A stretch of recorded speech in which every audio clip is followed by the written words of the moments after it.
நாட்டுப்புற கதை. அதுல ஒரு கணவன் மனைவி இருக்கிறாங்க. புதிதாக திருமணமானவங்க. அந்த கணவன் ஒரு பயங்கரமான முட்டாள். யார் என்ன சொன்னாலும் அப்படியே நம்பிடுவார். யார் என்ன சொன்னாலும் அதை அப்படியே கேட்பார். அப்படிப்பட்ட ஒரு ஆள். இருக்கிற பணத்தை எல்லாம் அவர் ஏற்கனவே இழந்திருப்பார்ல. எப்படிப்பட்ட மனுஷன்ட்ட என்ன செல்வம் இருக்கும்? ஒண்ணுமே இல்லை.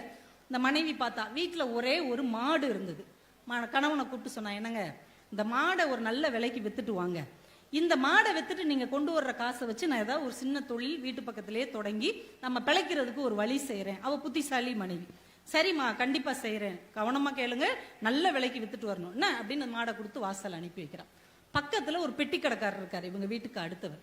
அந்த ஆளுக்கு தான் நம்மால் நமச்சிவாயத்தை பத்தி தெரியுமே. இவன் ஒரு அடி முட்டாள், யார் என்ன சொன்னாலும் நம்புவான். இந்த அம்மா பாவம் மாடை போய் இவங்கிட்ட கொடுத்து விற்க சொல்லுதே, இவனை நல்லா ஏமாத்திட்டோம்னா இவங்க வீடை கூட நம்மளால ஏமாத்தி எழுதி வாங்கிட முடியும்ட்டு அவன் பின்னாடியே போறார். இவன் மாடை கொண்டுகிட்டே போறான். மாடு அங்கிட்டு இங்கிட்டு குதிக்குது. இவன் கஷ்டப்பட்டு எடுத்துட்டு வர்றான். எதுக்க ஒரு ஆள் வர்றார். அவர் ஒரு ஆடு கொண்டு வர்றார். அவர் இவனை பார்த்து, ஆகா நம்மால் நமச்சிவாயன், தம்பி இங்க வாப்பா, ஏன்பா இவ்வளவு பெரிய மாடை கஷ்டப்பட்டு இழுத்துட்டு போற? இந்த ஆடை இழுத்துட்டு போ, உனக்கு ரொம்ப ஈஸி. அப்பனா இந்த மாடை என்ன செய்ய? மாடை என்கிட்ட கொடுத்துரு. சரி, மாடை கொடுத்துட்டு ஆடை வாங்கிட்டு போனான். ஆடை இழுத்துக்கிட்டே போறான். ஆடும் அங்கிட்டு இங்கிட்டு குதிக்குது. அந்த வழியா ஒருத்தர் சேவல் கொண்டு வர்றார். பார்த்தார், ஆகா நம்மால் நமச்சிவாய வர்றான், இவனை ஏமாத்திரலான்ட்டு. ஏண்டா ஆடை போய் அவனாவது இழுத்துட்டு போவானாடா? அது எவ்வளவு கஷ்டம் தெரியுமா? இந்த சேவல்னா பக்குவமா கையில புடிச்சுக்கலாம், இதை வச்சுக்கோ. அப்ப இந்த ஆடை என்ன செய்ய? என்கிட்ட கொடுத்துருடா, இந்தாங்க ஆடை வச்சுக்கோங்க. சேவலை வாங்கி கையில வச்சு பக்குவமா கொண்டு போறான். சேவலும் அந்த பக்கம் இந்த பக்கம் பறக்குது, ஓடி ஓடி பிடிச்சிக்கிட்டே இருக்கிறான்.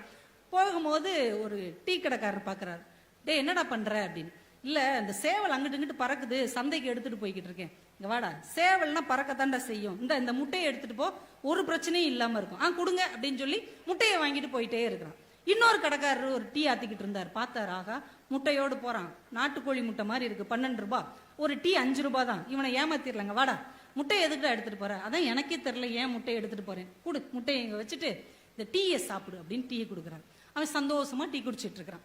இதையெல்லாம் பார்த்துக்கிட்டே பக்கத்து பெட்டி கடைக்காரர் பக்கத்து வீட்டுல இருந்தார்ல, அவர் உட்காந்து, ஏண்டா உனக்கு ஏதாவது அறிவு இருக்காடா? மாட்டை கொடுத்து ஆட்டை வாங்கினேன், ஆட்டை கொடுத்து சேவலை வாங்கினேன், சேவலை கொடுத்து முட்டையை வாங்கினேன், இப்ப முட்டையை கொடுத்துட்டு டீ வாங்கி குடிக்கிறியே, உன் மனைவிட்ட போய் என்ன சொல்வ?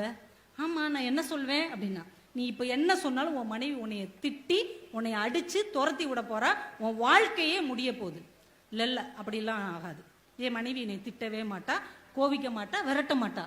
உனக்கு ரொம்ப ஆச்சரியம், இந்த வாய்ப்பை பயன்படுத்திக்கிட்டணும். சரிடா, ஒரு பெட்டு கட்டுவோம். உன் மனைவி ஒரு வார்த்தை உன்னைய திட்டாலும் உன் மேல கோவப்பட்டுட்டாலும் உன் வீடை நீ எனக்கு எழுதி கொடுத்துடணும். அவ உன்னைய ஒண்ணுமே சொல்லல அப்படின்னா என் கடையை உனக்கு எழுதி கொடுத்துறேன், சம்மதமா? சம்மதம் அப்படின்ட்டான். சுத்தி 10 பேர் நின்னாங்க. எழுதி உடனே ஒப்பந்தத்தை போட்டாங்க. எல்லாரும் போறாங்க. யாரு? நம்மால் நமச்சிவாயன் வீட்டுக்கு. நேரா போனோடனே கதவை தட்டினோடனே மனைவி பாக்குறா. மாடை வைத்துட்டு மனுஷன் பணம் கொண்டு வருவாரு, ஏதாவது தொழில் தொடங்கி வீட்டை நடத்தலாம்னு நினைச்சா வெறுங்கையோட வந்து நிக்கிறாரு. என்னங்க என்ன ஆச்சு அப்படின்னு பக்கத்து வீட்டுக்காரர் சொன்னாருமா, அவன் வீட்டுக்காரர் என்ன பண்ணான்னு தெரியுமா? மாடை கொடுத்தேல, அவன் மாடை கொடுத்து ஆடை வாங்கினான், ஆடை கொடுத்து சேவலை வாங்கினான், சேவலை கொடுத்து முட்டையை வாங்கினான், முட்டையை கொடுத்து ஒரு டீயை வாங்கி குடிச்சிட்டு வந்து நிக்கிறாமா. என்னன்னு பாருவோம் புருஷனுடைய புத்திசாலித்தனத்தை. ஏங்க இவங்க சொல்றது உண்மையா? ஆமாம்மா. டீ குடிச்சிங்களாங்க? ஆமா. நல்லா குடிச்சிங்களா? முழு டீயும் குடிச்சிங்களா? ஆமா நல்லா குடிச்சேன், சூப்பரா போட்டிருந்தாரு, பூஸ்ட் எல்லாம் போட்டிருந்தாரு. வெரி குட், ரொம்ப சந்தோஷம். நீங்க சந்தோஷமா டீ குடிச்சிங்களா? குடிச்சேன். அப்ப உள்ள வாங்க. இப்ப கூட்டமே அதிர்ந்து போயிருச்சு. இந்த பெட்டி கடைக்காரர் கேட்கிறாரு, ஏமா உன் வீட்டுக்காரரை திட்டலையா? ஏன் திட்டணும்? அவர் தான் டீ நல்லா சாப்பிட்டாருல, எனக்கு அந்த விதத்துல சந்தோஷம். ஏமா ஏதாவது சொல்லு. சுத்தி உள்ளவங்களாம் சொன்னாங்க, இந்த பார் அவ திட்டலைன்னா உன் கடையை எழுதி தரேன்னு சொன்னேன், இனிமே குழப்பாத, மரியாதையே கடையை எழுதி கொடுத்துரு. கடையை எழுதி கொடுத்துட்டான். மறுநாள் அவனை கூப்பிட்டு கேட்கறான், நம்மால் நமச்சிவாயத்துல, எப்படா இவ்வளவு பெரிய முட்டாள்தனை நீ பண்ணி என் மனைவி திட்ட மாட்டேன்னு அவ்வளவு உறுதியா சொன்ன, அவ்வளவு உன்னைய திட்டல, எப்படா? அவன் சிரிச்சுக்கிட்டே சொன்னான், இல்லையா கல்யாணமான நாள் என் மனைவி நானும் ஒரு விஷயம் பேசிக்கிட்டோம். நமக்குள்ள எவ்வளவு பிரச்சனை வந்தாலும் எவ்வளவு கோபதாபம் வந்தாலும் அடுத்தவங்களுக்கு முன்னாடி அதை காட்டிக்கிறவே கூடாது அப்படின்னு நாங்க 2 பேரும் சத்தியம் பண்ணிக்கிட்டோம். அதனாலதான் நான் உறுதியா சொன்னேன், உங்க எல்லாருக்கும் முன்னாடி அவ என்னை நிச்சயம் திட்டமாட்டான்னு சொன்னேன், அவளும் திட்டல. இப்ப வாழ்க்கை எப்படி இருக்கு பாருங்க. ஒருவரை ஒருவர் புரிந்து கொள்ளக்கூடிய மனசு அமைந்து விட்டால் எவ்வளவு மோசமான நிலைமையில் இருந்தாலும் கூட அந்த வாழ்க்கை மீட்டு எடுக்கப்படும் என்று இந்த நாட்டுப்புற கதை நமக்கு கற்றுக் கொடுக்கிறது.